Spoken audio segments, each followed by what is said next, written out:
última parte sobre anjos. Eu já gravei 3 vídeos sobre esse assunto, né? Então, parte 4 hoje, parte 4 e última.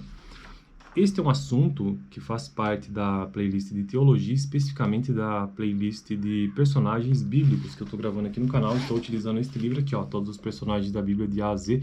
Caso você tenha interesse, tem um link na descrição.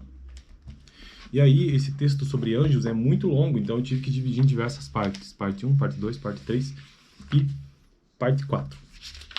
Bom, no vídeo 1 a gente viu essa diferença, né, que existe entre o termo mesmo, o termo propriamente dito anjo para os gregos e para o hebraico. No grego tem uma conotação um pouco mais militar, também de mensageiro, mas tem uma conotação no fundo militar. E para os hebreus, na tradição dos hebreus, ela tem uma conotação um pouco mais espiritual, também como mensageiro, mas mais espiritual. Na parte 2 nós vimos vários assuntos, mas entre eles a diferença entre querubim e serafins, que é uma categoria de anjos alados, né? Cada um tem uma função. Na parte 3, entendemos um pouco mais sobre onde começou a surgir essa ideia de... Eita, foi mal aí. Onde que começou a surgir essa ideia de anjos caídos, né? Principalmente ali no período pós-exílio, 586, 585 a.C., dos judeus lá na Babilônia. Dos judeus não, dos hebreus lá na Babilônia. E é dos judeus mesmo, né? Tá certo. Tribo de Judá.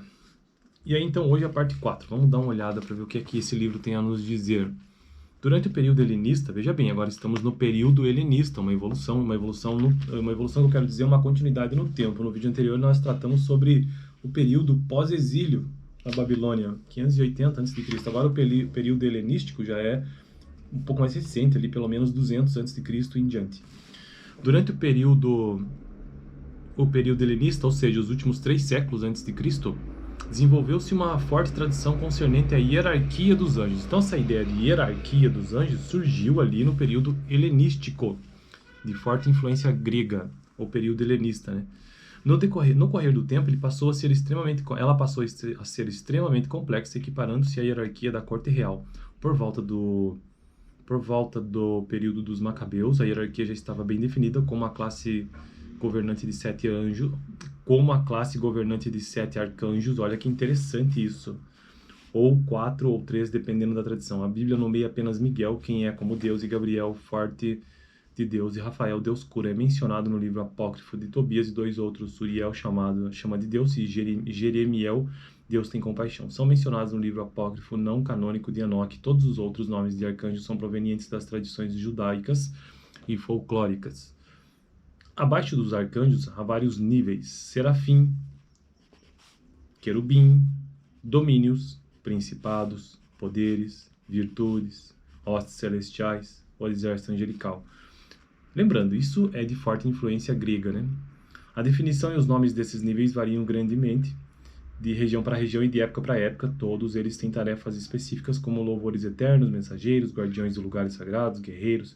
Embora o conceito oscile perigosamente, chegando às raias do paganismo, os judeus, a grande maioria deles, jamais sucumbiram ao pensamento de que os anjos fossem deuses, apesar das muitas outras incursões da idolatria na prática judaica. Na época do Novo Testamento, a antiga imagem antropomórfica amadureceu para chegar-se ao reconhecimento de que os anjos eram apenas espíritos e, portanto, não tinham corpo ou forma material. No entanto, eles são capazes de levar os seres humanos a vê-los na forma que eles desejam. Quando Gabriel apareceu a Maria, ele a teria assustado se aparecesse como uma luz celestial. Ela o viu, portanto, em forma humana, tão humano a ponto de não ficar amedrontado, e ainda assim tão glorioso a ponto de ela perceber que se tratava de um anjo. Os anjos que vemos em Apocalipse, por outro lado, são de natureza mais mística, como os que esperaríamos encontrar no Antigo Testamento. Serafins de 6 asas, criaturas cheias de olhos na parte anterior e posterior da cabeça, e os 4 cavaleiros do Apocalipse, terrivelmente vingativos. Acreditar em anjos é algo antigo. Aqui então uma conclusão de todos esses vídeos que eu gravei sobre anjos. Acreditar em anjos é algo antigo, mas isso também foi contestado ao longo de toda a história religiosa. Os saduceus, que constituíam um importante grupo sacerdotal de judeus da antiguidade, rejeitavam de forma categórica qualquer crença em anjos, embora essa crença representasse uma parte muito firme da estrutura da fé dos fariseus e essênios. Embora muitos grupos protestantes rejeitem a crença em anjos, a grande maioria dos discípulos cristãos, incluindo muitas denominações protestantes, afirmam essa crença e muitos judeus também fazem o mesmo.